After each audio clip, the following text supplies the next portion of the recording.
And a very good morning to you. You saw me just glaring at the screen for a moment. This is Keith Hayes with Mirador Television, getting stronger by the day. So many of you are now beginning to comment to us and having mentions, and it's great.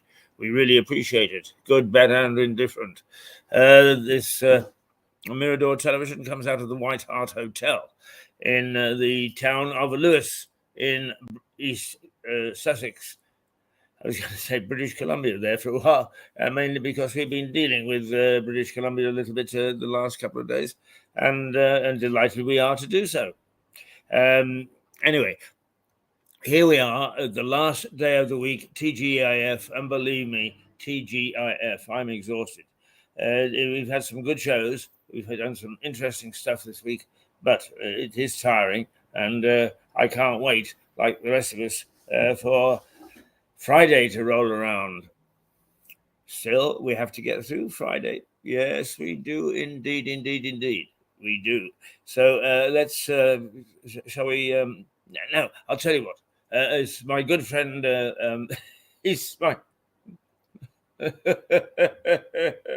my good friend Kevin Kramer hasn't been around recently. I hope he's okay, but he gets to be a very, very busy man and doing an awful lot, so we don't see him for a little while. But there's one thing that drives him crazy. It's showing this, so I'm going to drive him crazy this morning.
So good morning, Kevin, wherever you are, and I hope you're in rude health, and we look forward to seeing you in the not too distant future.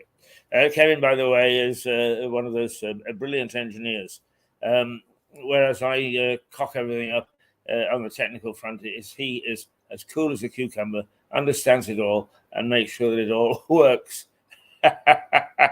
You're Miss Darling. Do come back, all is forgiven. But that's why not tweak his tail a little bit first thing on a Friday morning. I mean, it is TGIF, and we've got a weekend ahead of us. An interesting weekend because at one stage the sacred game of Six Nations rugby was under threat because the Welsh players had decided to go on strike along with everybody else. Everybody is threatening to strike because there's not enough money sloshing around. But you know, somebody said to me, is naively, and I'm naive too, is the country spent a hell of a lot of money on lockdown. Wisely or not is a matter of debate, and I'm not going to go into that debate this morning. But it spent a lot of money, and now we've got to make that money back. And you don't do it by making outrageous demands for income. The fact of the matter is that a lot of us will not be able to get extra income. No matter whether we march or not, it's just not there for us. So we tend not to be sympathetic to the unions, the trade unions, particularly those who hold us all to ransom with their strikes. Never mind. Now, what we've got first of all is, I think we've got anyway, the very interesting what's going on in the back rooms of the corridors of power. And the Times, it celebrates, if you like, celebration is the wrong word, but recognizes the anniversary of 12 months of conflict in Ukraine. And its headline says, Ukraine's year of blood. And we really, I suppose that Ukraine's year of blood is indeed what it's been all about. There is the Russians ready to pounce. The special forces, who are pretty beastly. But the war in Ukraine is 1 year on from Russia's invasion. Ukraine's year of blood, and Rishi Sunak will issue a rallying cry to get fighter jets to the Ukraine. He's starting to spark to life in terms of getting those people and things and armaments that we want to the Ukraine, and he's making every effort to get fighter jets there. The paper uses emotion, refugee draped in a flag, in a moody sort of artistic way. I don't go along with those sort of trick things, to be quite honest with you. Just playing at the emotions, which I've forgotten very quickly. That basically is what the Times represents. The Metro heroes never give in, and it's very much for the supporting the conflict and recognizing it's been going on for a year. The paper has an image of Ukrainian flags honoring the war dead at a cemetery in the city of Kharkov on the eve of the anniversary. The paper says Ukraine still stands defiant in the face of Russian aggression. Heroes never give in, as it says its headline. So that's the war in Vietnam. In Ukraine continues to dominate, and so perhaps it should. However, the Archbishop of Canterbury takes a different view. I mean, he's a controversial man. I've met him a couple of times.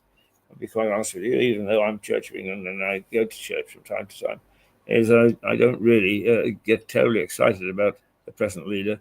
I really think he's a sort of bit of a wishy-washy man. But there we go.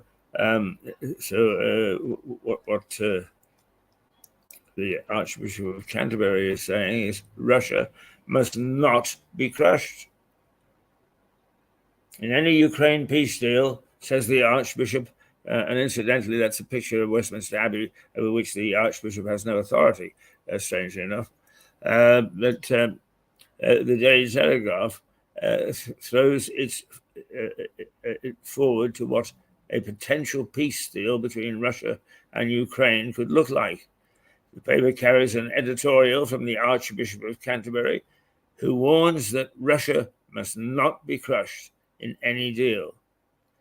And he likens it to the Germany after 1919, the punitive treaty of Versailles, which actually pulled almost every last penny out of the German economy. And many believe caused the Second World War because it was too punitive. Right, the Guardian. It's well, basically, it has vanished. The crypto firm, which sparks lobbying fears, and it looks as if there's another scandal in the cryptocurrency world. The Guardian says the impact of the war in Ukraine is perhaps the bloodiest and most shocking chapter of the war. The paper also carries an exclusive on Phoenix Community Capital, a cryptocurrency investment firm with links to two Westminster all-party parliamentary groups, which the paper says appears to have disappeared. It has left some investors fearing they may have lost tens of thousands of pounds. So that's what's happening on the commercial front, the economic front. The Daily Mail. Now, this one is this is to my heart, I have to say, to my heart, and I hope that we've got the pictures here.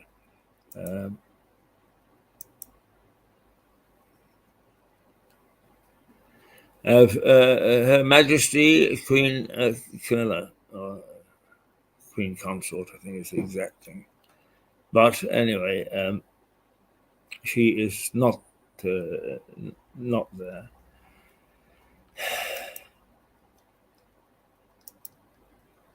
there at all. And that's my fault because I was looking up things earlier and I overlooked it. Never mind. But basically, what she is referring to is that the wokes changed considerably the language in Roald Dahl's books, and and she says, and I totally agree with her. In fact, I'm beginning to like her. Is that the woke type censorship is an anathema to all reasonable thinking people. The Mail says that comments made by Camilla, Queen Camilla, at a reception with some of Britain's top authors. Camilla waded into the row, already publishing this book, and its changes being made to Roald Dahl's classic is a travesty, an absolute travesty, and I agree. How can these people go around altering the language that they do and actually causing friction in families? The fact is that English is a living, breathing language, and it reflects what it is that's in people's minds. And if you want to actually make the language not suitable for what people are thinking, is you are heading for enormous trouble. But anyway, it's all wrong. It's all wrong for these wokes to tell us what a word means. It is not their right or their privilege. The language belongs to the people, not to the woke brigade. And the sooner that they get that through their thick skulls, the better. I have never come across such thought processes. Thought machines, trying hard to tell people what to think and doing it through changing the meaning of words just to suit their particular ideology.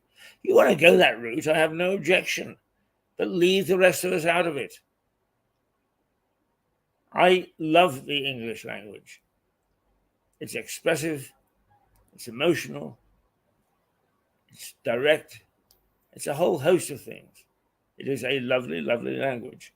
And for me to be told by some Jobsworth, this is what I should take a word to mean, and that I shouldn't use certain words to describe situations is an anathema. And the sooner you actually, why don't you go down to sort of the Falkland Islands or something and march down there and change things down there and then you can see how people react to it. It is very, very upsetting, to say the least. The Daily Express, it's the same thing. The Queen's dismay at the cuts to Rawls' books. It really is. It's beyond the pale. Why not burn a few of these books? Right? Dance around and send people to jail who don't conform to what you have to say. It is frightening, frightening, frightening. And finally, throw it away. This is what Liza tries to say. She says that there is an alternative culture which is bullying us and trying to change us. And she's dead right. There are things that are not right. The Daily Star, let them eat turnips. Now this is lovely. This really is lovely.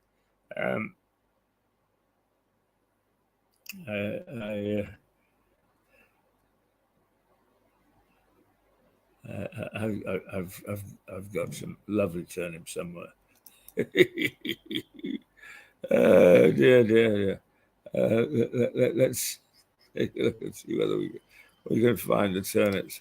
As this is a lovely story.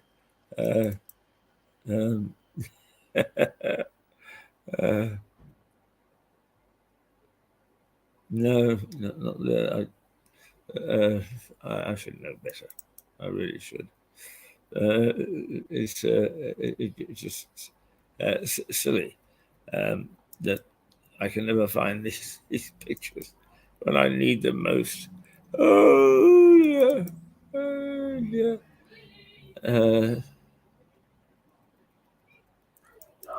No. Well, we're just going to have to do without the turnips. I'm terribly sorry about that. Here's the Star with "Let them eat turnips" because the government advice. Actually, I think it came out of one MP. Is the turnips are a good substitute for the salad shortages, and the Star features the ongoing fruit and vegetable shortage, which is currently taking us up to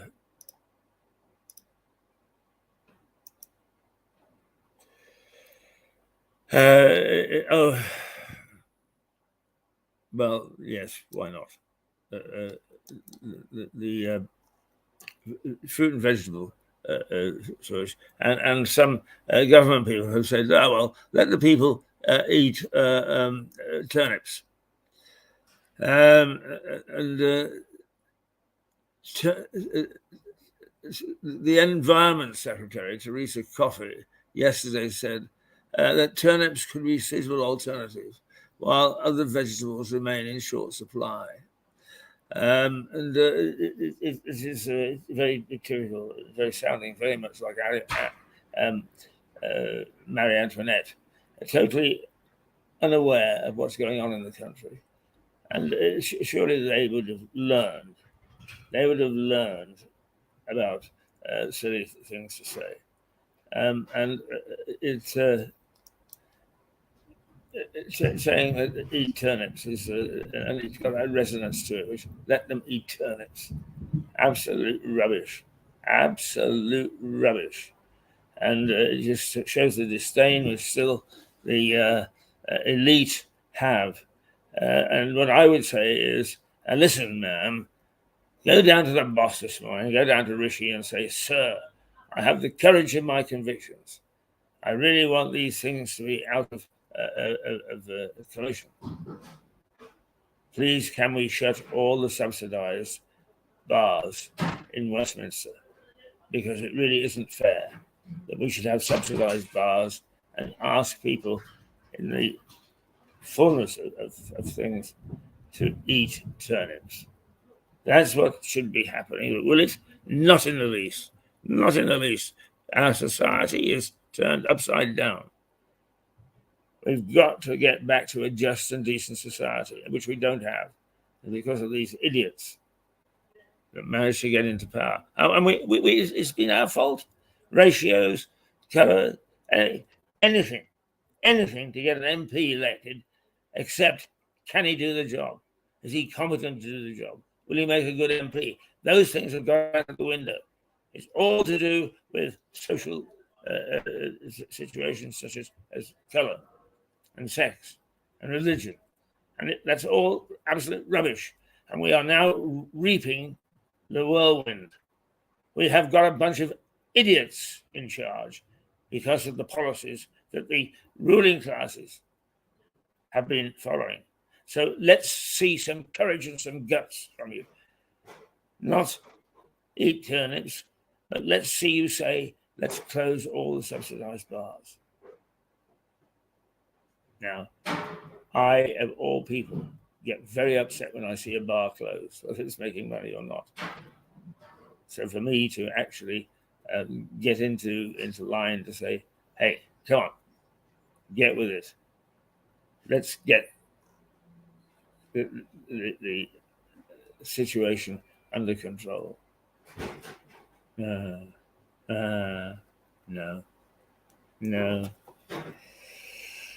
Here's the sun.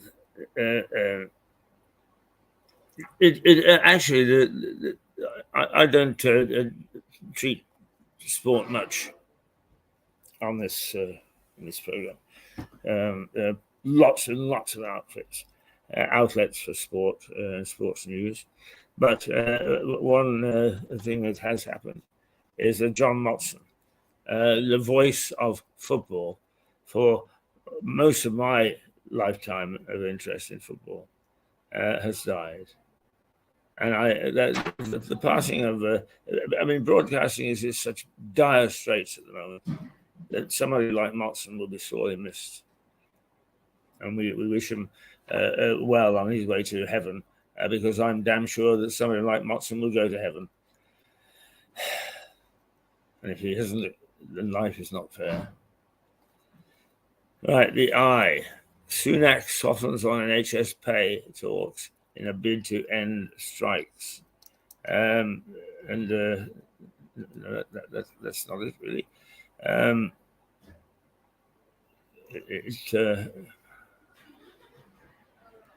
There we are. Sunak softens on NHS pay talks in a bid to avert strikes. And the comment is that Sunak is softening his stance on NHS pay in a bid to end the strikes. Ministers who this week have been negotiating with the Royal College of Nursing are planning to bring 3 other health unions into the discussions, the paper understands. But then, of course, that does show some sort of favoritism, and that's upset the rest. So that's not going to go away. And I'm not sure it's a sensible thing to do anyway. Well, the unions affected, the medical unions, health unions, they wouldn't agree with you. Or agree with me. I shouldn't put words into your mouth. That's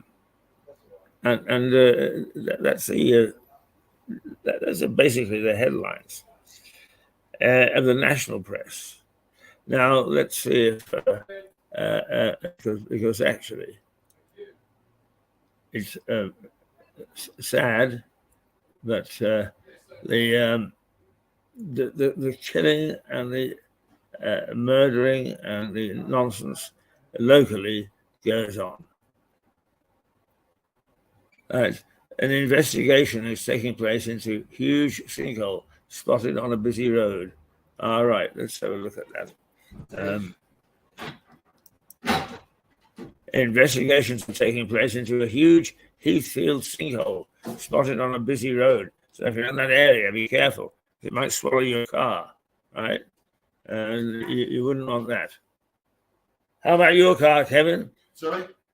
There's a big sinkhole near Heathfield that's swallowing cars. Is it? Yeah. How about your car? My car's fine. Is it fine? It's managed to get over the sinkholes.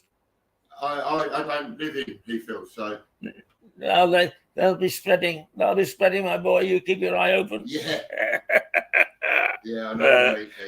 I gotta protect him because he gives me my beer. Yeah, there are important things in this life. Right now, this is where I really start to get upset. A man seriously injured and a woman arrested after an incident in the city centre, where in Brighton city centre there's an assault, which has put one man in jeopardy of his life, and this is happening more and more and more and more and more. I mean, the police aren't coming to grips with this, and yet we knew. The experts said after COVID, after lockdown, we were going to find that the crime was going to increase. Are we ready for it? No, we're not. A fire has seen heavy smoke billowing from a house as firefighters tackle a fire, and that is in Horsham. Okay, so we've got a fire in Horsham. Let's see, a life wasted, say devastated friends. Here we go again. Horsham, and a young man was stabbed to death in a ferocious attack. It really is. It's not safe on the streets anymore.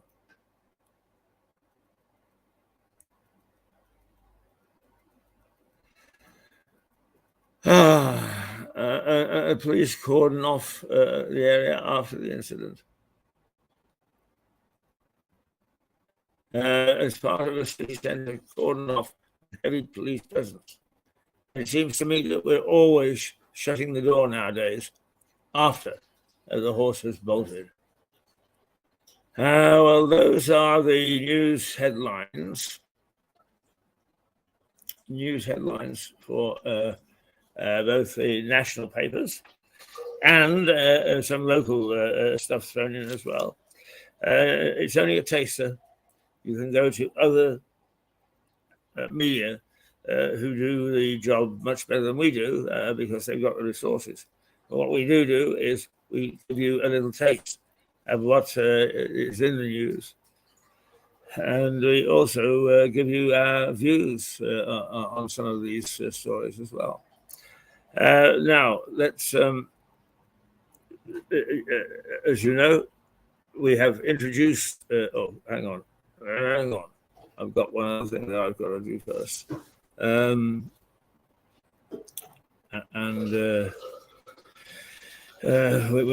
got to do that. We absolutely have to do that because it's part of our information thing. And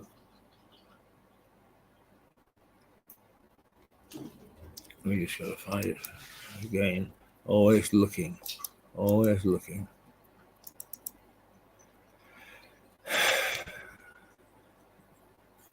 here we are. Yes, here it is.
I just love him. Well, there you are. That's the weather for today. Not bad, but it is a little chillier today. And the range is 9 degrees and -1.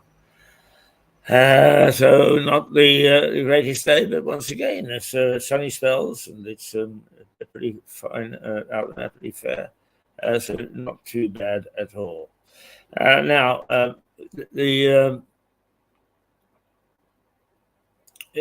just before we take our break of half an hour, we have, as I said yesterday, and I gave you an example yesterday, that we are introducing slowly a new vlog system to give you some spot news. And here is an example of it before we actually take our break.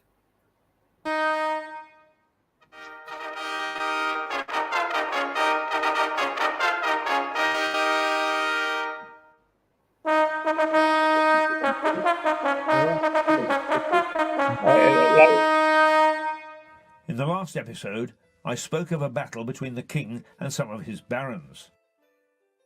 The king, Henry III, held the castle.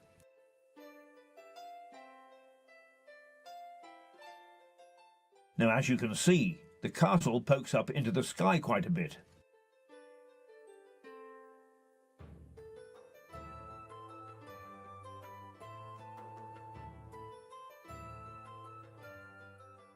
The Motter is a man-made hill. And as you can see, a few hours of overtime were put in to build this pile of dirt. From the top, you can see in every direction for miles.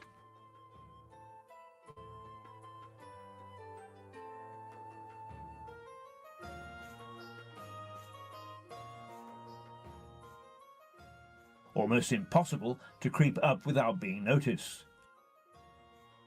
And there was a moat to cross as well.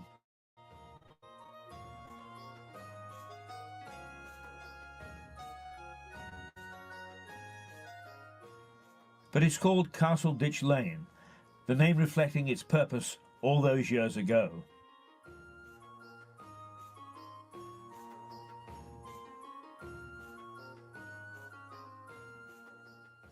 The king, rather unsportingly, had more men on his side than the barons. But it seems he fell asleep at the switch, and on that meadow over there, Simon de Montfort drew up his troops and joined battle. Fighting was fierce. After all, they'd all been on their own tilting greens, preparing for such a showdown as this. The battle was short and sharp, and the barons put the royal troops to flight. And they showed no mercy.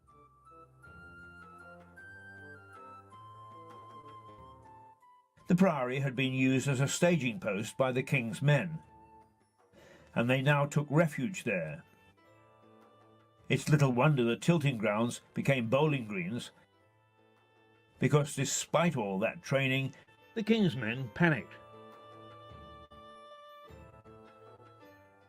Screams of terror from both monks and soldiers echoed around the priory.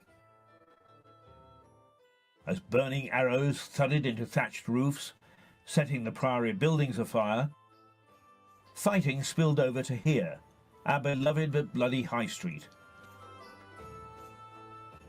Soldiers were either massacred or crushed to death as they tried to get across the bridge over the River Ouse.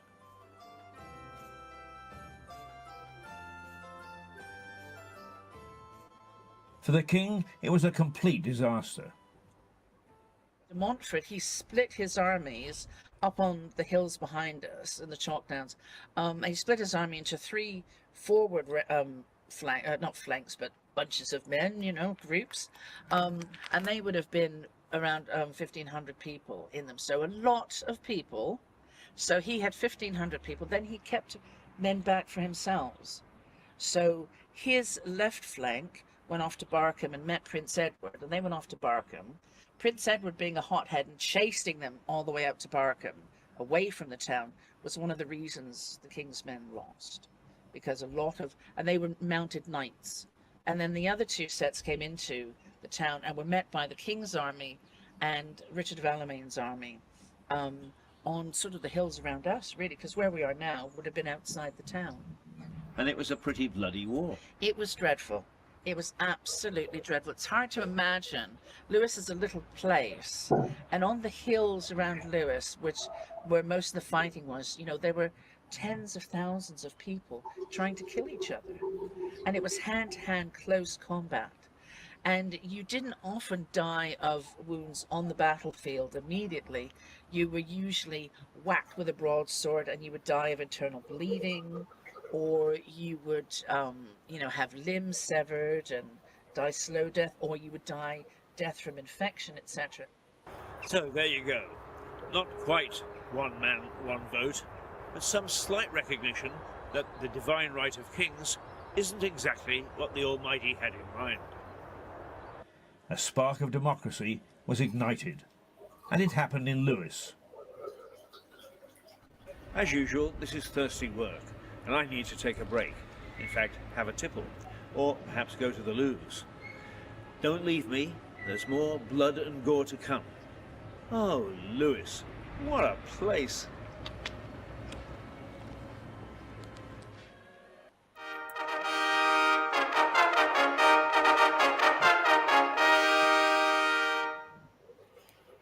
Okay, well, that's our first stopping for the morning. It's 6 minutes past 9, in fact, on the 24th of February, 2023. Where has this month gone?